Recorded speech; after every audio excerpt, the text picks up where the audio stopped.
Hello my dear students, welcome to तरह से classes. आज आपके लिए लेकर आए हैं क्लास 10th की बुक की पोइम नंबर 6 जिसका नाम है अमेंडा बाय रॉबर्ट क्लेन।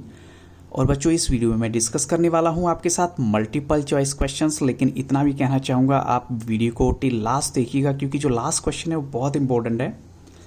उसमें जो भी पोएटिक डिवाइसेस या फिगर ऑफ स्पीच इस पोइम के अंदर यूज़ किए गए हैं उन सब की मैंने एक लिस्ट दी है जो आपको हेल्प करेगी इन सभी पोएटिक डिवाइसेस को अच्छे से जानने में। तो देखते हैं बच्चों, फर्स्ट क्वेश्चन यहाँ पर क्या है। सबसे पहले कीवर्ड्स को देख लेते हैं। कीवर्ड्स क्या होते हैं? जो मेन वर्ड्स इसमें यूज़ किए गए हैं, एक्नी, ये होते हैं रेड पिंपल। सेकंड अगर देखें, sulking here means be in a very bad temper, यानी बहुत गुस्से में रहना। और हश्ड होता है साइलेंट या स्टिल, शांत बिल्कुल। लैंग्विड भी होता है फेंट, स्पिरिटलेस या फिर डल, यानी जब कोई बिल्कुल जो है इनएक्टिव सा हो जाता है उसके लिए हम वर्ड यूज़ करेंगे लैंग्विड। और इसके बाद है मर्मेड। मर्मेड क्या होता है? एक क्रीचर है, being half woman and half fish. और बच्चों, अगर इस वर्ड को हम बोले तो ये काफ़ी पुरानी लैंग्वेज में यूज़ किया जाने वाला वर्ड है और फेयरी टेल में पर्टिकुलरली यूज़ होता था ऐसा वर्ड। और हंच होता है बेंड होना, थोड़ा सा झुक जाना। और स्लाउचिंग होती है sitting in a loose attitude, यानी ढीले ढाले से बैठना, स्ट्रेट फॉरवर्ड होकर ना बैठना। अब देखते हैं बच्चों, फर्स्ट क्वेश्चन आपके लिए। Amanda is asked not to bite her nails and dash her shoulders. अब एक तो उसको ये बोला गया कि तुम अपने नेल्स को बाइट मत करो। सेकंड क्या बोला गया है? Dash her shoulder. आपको बताना है ऑप्शन हंच या फिर स्ट्रिक्ट या फिर रिमूव या फिर शेक। तो बच्चों, अगर आपने वर्ड मीनिंग अच्छे से देखे होंगे तो may be you might have got the answer and the right answer is hunch. यानी इसमें बोला गया कि तुम अपने शोल्डर्स को बेंड मत करो और हंच का मतलब होता है बेंड होना। Question 2 is what does Amanda want. Amanda actually चाहती क्या थी? मनी या फिर रेस्ट या फिर फ्रीडम या फिर पेरेंट्स। तो बच्चों, यहाँ पर अगर हम अकॉर्डिंग टू पोइम कहें तो it's correct answer is she wanted freedom. उसको फ्रीडम चाहिए थी जो उसके पेरेंट्स को मतलब था कि शायद वो नहीं दे पाएंगे उसको। They keep on asking many questions. और एक बच्चों, ये बात भी कहना चाहूँगा कि कुछ अगर आप बुक्स की बात करें यहाँ पर तो कुछ बुक्स में ऐसा है कि ये पोइम जो है ऐसा बोला गया कि जैसे फादर ने अपनी बेटी को एड्रेस की है, कुछ में ऐसा है कि मदर की तरफ से भी कहा गया है। तो अगर आप कंसीडर करेंगे दोनों ही आंसर करेक्ट होने चाहिए बिकॉज पेरेंट्स वर्ड यूज़ किया गया यहाँ पर। और उसमें स्पेसिफिकली ऐसा नहीं बोला गया कि मदर ही बार बार उसे रोकती है, maybe father was also there. अब क्वेश्चन 3 में देखिए, the silence is golden but the freedom is bitter. अब आपको बताना है ये बात सही है या गलत है, ट्रू है या फॉल्स है। The silence is golden but the freedom is bitter. तो हम कहेंगे ये स्टेटमेंट क्या है, फॉल्स है, गलत है, क्योंकि फ्रीडम कभी भी बिटर नहीं होती। बिटर क्या होता है? कड़वा होना। ऐसा नहीं होता, आज़ादी किसी को भी कड़वी नहीं लगती। अब चलते हैं क्वेश्चन 4 में। Amanda is not ready to leave the dash of eating chocolates. अब वो अपनी जो एक ईटिंग चॉकलेट्स को नहीं छोड़ना चाहती। लीव द डैश, आपको उस वर्ड को फील करना है। लीव द प्लेजर, यानी खुशी जो उसे मिलती थी। लीव द हैबिट या फिर कहें लीव द चांस या लीव द अपॉर्चुनिटी। तो बच्चों, यहाँ पर correct answer according to poem है leave the habit of eating chocolates. वो अपनी चॉकलेट्स की जो हैबिट है उसको नहीं छोड़ना चाहती थी। क्वेश्चन 5 में देखिए, Amanda is advised not to eat chocolate because she is suffering from, यानी किस वजह से उसको चॉकलेट खाने से मना किया जाता था? किस चीज़ की प्रॉब्लम थी उसे? हेडेक थी या फिर एक्नी थी या फिर हाई फीवर या फिर आई प्रॉब्लम। तो बच्चों, यहाँ पर करेक्ट आंसर क्या होना चाहिए? इस the right answer is acne, यानी उसको जो है रेड पिंपल थे जिसकी वजह से उसकी मदर या फादर उसको हमेशा टोकते थे कि तुम मत खाओ चॉकलेट, मत खाओ। अब चलते हैं क्वेश्चन 6 के लिए। Amanda is a dash girl. तो ऑप्शन आपके सामने है क्लेवर, सिंसियर, फनी और मूडी।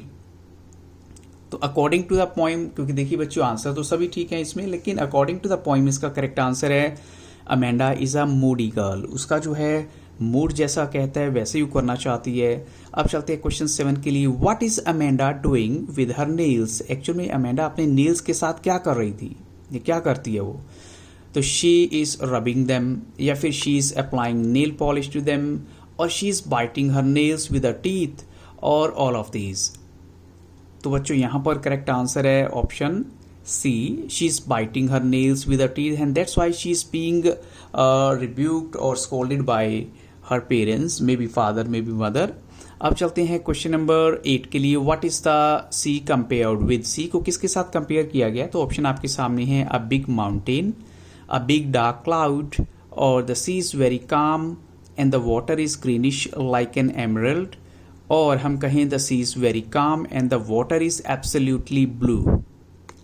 तो बच्चों यहाँ सी का कंपैरिजन हुआ है, नो डाउट सी बहुत काम है, दोनों जो है सी और डी में काम तो ऑप्शन गिवन है, लेकिन पानी का कलर क्या बताया गया यहाँ पर? Greenish like an emerald, blue नहीं है। तो करेक्ट आंसर है ऑप्शन सी। एमरल्ड एक ग्रीन कलर का स्टोन होता है, तो इसलिए वहाँ पर लाइक वर्ड यूज़ किया गया। और यहाँ पर आप पोएटिक डिवाइस भी आप देख सकते हैं, कौन सा होना चाहिए? सिमिली होनी चाहिए। अब चलते हैं बच्चों हम क्वेश्चन नंबर 9 के लिए। What does she want to do at the island? वो आइलैंड पे क्या करना चाहती है? She wants to roam around freely and blissfully like a mermaid in the sea, या हम कहें she wants to roam around freely and blissfully like a mermaid at the island, या फिर she wants to sit freely and blissfully like a mermaid in the sea, और she wants to roam around freely and blissfully like a mermaid in the river. तो बच्चों यहाँ पर almost minor से changes है answer में, तो correct answer क्या होना चाहिए? तो राइट आंसर है बच्चों यहाँ पर ऑप्शन बी, जिसमें ये बोला गया कि she wants to roam around freely. Roam around क्या होता है? वॉक फ्रीली, एंड ब्लिसफुली होता है happily like a mermaid. Mermaid आपको मैंने बताया है कि ऑलरेडी एक फेयरी टेल में यूज़ किया जाने वाला एक वर्ड है, फेयरी ही आप बोल सकते हैं इसे, एट द आइलैंड। अब चलते हैं क्वेश्चन नंबर, इनफैक्ट मर्मेड एक ऐसी क्रीचर के लिए यूज़ किया गया वर्ड है जो हाफ वुमन होती है और हाफ फिश होती है, तो फेरी टेल में अक्सर होता था और इसलिए यहाँ पर इसको यूज़ किया गया। और काफ़ी जो है आपको बैकग्राउंड में लेके जाता है पुराने समय की। क्वेश्चन 10 में देखिए, why is eating chocolate harmful for Amanda? क्या रीज़न है कि चॉकलेट खाना उसके लिए काफ़ी हार्मफुल है? तो ऑप्शन आपके सामने है, she has got cavity in her teeth, और she is not allowed to eat anything made from sugar, या फिर उसको शुगर खाने की मनाही है, और she has pimples on her face, या कहें ऑल ऑफ दीज। तो बच्चों यहाँ करेक्ट आंसर है she has pimples on her face, यानी जिसको हम कहेंगे एक्नी, उसको जो है पिम्पल्स हैं, इसलिए उसको चॉकलेट के लिए मना किया गया है। Who is Rapunzel? अब ये रपुंजल कौन है, क्या है ये? तो एक फेयरी, या फिर एक अमेंडा की फ्रेंड है, या एक फिश है, या फिर एक विच है। विच क्या होता है? जो चुड़ैल होती है। तो बच्चों यहाँ पर करेक्ट आंसर है शी इज़ अ फेयरी, एक फेयरी के तौर पे उसको यहाँ शो किया गया है। अब चलते हैं क्वेश्चन 12 के लिए। Where does Rapunzel live? कहाँ रहती है वो? तो in the sea, on a tree, in a silent tower, या फिर हम कहें in a small white house. तो बच्चों यहाँ करेक्ट आंसर है इन ए साइलेंट टावर, यानी यहाँ पर वो रहती है। अब चलते हैं क्वेश्चन 13 के लिए।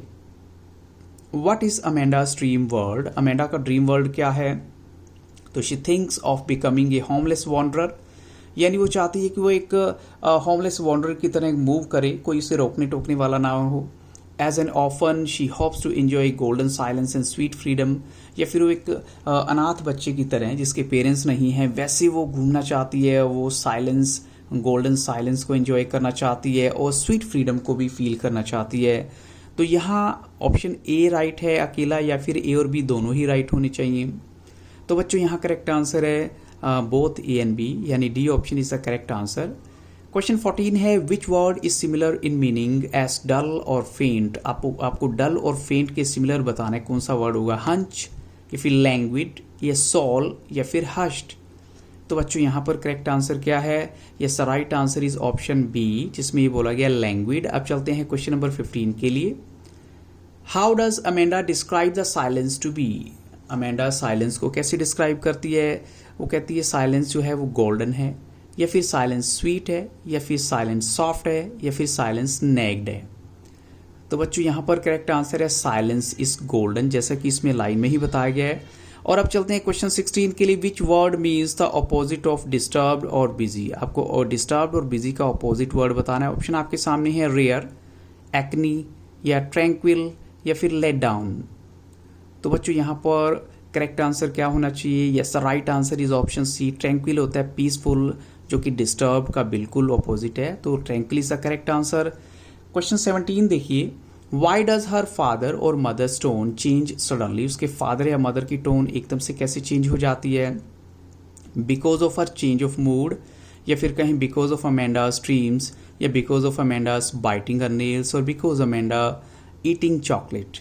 तो बच्चों यहाँ पर करेक्ट आंसर आना चाहिए ऑप्शन ए, क्योंकि अमेंडा का मूड कभी भी चेंज हो जाता है, उसका टेम्पर एकदम से हाई हो जाता है, इसलिए उसके जो फादर या मदर जो हैं गुस्सा नहीं होना चाहते, कमांडिंग एटीट्यूड नहीं रखना चाहते। तो यहाँ पर करेक्ट आंसर है ऑप्शन ए। अब क्वेश्चन 18 देखिए, why do you think Amanda is sulking? आपको क्या लगता है कि अमेंडा इतनी सल्किंग जो है वो क्यों है, क्या रीज़न है उसकी वजह? तो शी डजन लाइक बींग नेग्ड, यानी सल्किंग क्या होता है, जब उसका टेम्पर थोड़ा सा अजीब सा हो जाता है। She doesn't like being nagged constantly, वो नहीं चाहती कि उसे बार बार रोका टोका जाए। या she couldn't go to the tower, और her parents beat her for not listening, और her parents love her always. तो बच्चों यहाँ पर आप भी अगर स्टूडेंट हैं, आप भी बच्चे हैं, अगर आपके पेरेंट्स बार बार आपको किसी बात के लिए बोलेंगे तो क्या होगा, आपका एटीट्यूड भी मे भी सल्किंग हो जाए, आपको भी गुस्सा आए। बट अमेंडा को भी जो गुस्सा आता है वो इसी वजह से आता है क्योंकि she doesn't like being nagged constantly, उसको बार बार जब टोका जाता है तो उसे अच्छा नहीं लगता। Option A is the correct answer. अब बच्चों आपको मैं डिस्कस करूंगा यहाँ पर पोएटिक डिवाइसेस या लिटरेरी फिगर जो होते हैं, लिटरेरी डिवाइसेस जो हैं या फिगर ऑफ स्पीच हैं। तो फर्स्ट अलिट्रेशन कहाँ कहाँ यूज़ हुआ है? अलिट्रेशन होती है repetition of consonant letters. Consonant letter यहाँ पर देखिए एस और एस हैं। स्टॉप दैट स्लाउचिंग, एस और एस रिपीट हो गया तो यहाँ अलिट्रेशन है। सेकेंड लाइन है यहाँ पर I thought I told you to, यहाँ टी की रेपिटेशन होगी, ये भी एक कॉन्सोनेंट लेटर है। वोवल आपको पता ही है, ए ई आई ओ यू होते हैं, उनको छोड़कर बाकी सभी कॉन्सोनेंट होते हैं। और फिर से है स्टॉप दैट सल्किंग, तो यहाँ पर भी एस और एस की रेपिटेशन है। ये अलिट्रेशन के एग्जांपल्स हैं। यानी अगर आपको ये लाइन पूछी जाएंगी कि इनमें कौन सा पोएटिक डिवाइस यूज हुआ है तो इट्स अलिट्रेशन। अलिट्रेशन क्या होती है?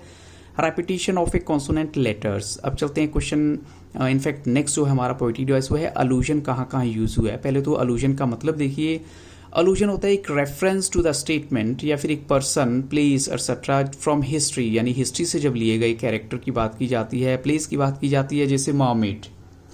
तो ये एक फेरी टेल से लिया गया वर्ड है, और जो मैंने उसका मीनिंग बता ही दिया था आपको कि हाफ वुमन और हाफ फिश जो होती है मर्मेड होती है। अगर आप नेट पे भी सर्च करेंगे आपको उसकी क्लियर पिक्चर दिखा दी जाएगी। और रपुंजल की बात करें, who lived alone on a tower, यानी एक फेरी वो, और part of German fairy tale है वो। और बच्चों अगर आप चाहते हैं कि आपको इस पोइम की अच्छे से एक्सप्लेनेशन भी मिले विद पिक्चराइजेशन तो आप मेरे चैनल की प्लेलिस्ट को विजिट कीजिएगा, वहाँ पर आपको कंप्लीट एक्सप्लेनेशन भी मिल जाएगी। और मेटाफर कहाँ कहाँ यूज़ हुआ है बच्चों? साइलेंस इज गोल्डन, और फ्रीडम इज स्वीट, और लैंग्विड एमरल्ड सी। यहाँ पर जो है मेटाफर के एग्जाम्पल्स है सारे जो विदाउट लाइक और एज कंपेरिजन किया गया है। जैसे साइलेंस को गोल्डन बोला गया है, फ्रीडम को स्वीट बोला गया है। So this is the example of metaphor, without like और एज जब कंपैरिजन होता है। तो इन्हीं क्वेश्चंस के साथ, इन्हीं एक्सप्लेनेशन के साथ इस वीडियो को यहाँ स्टॉप करूंगा। I hope so this will help you lot. So thank you really very much for watching Taran sir classes. और अगर आपको वीडियो अच्छा लगे तो लाइक जरूर कीजिएगा, शेयर और सब्सक्राइब करना भी मत भूलिएगा। Have very nice day.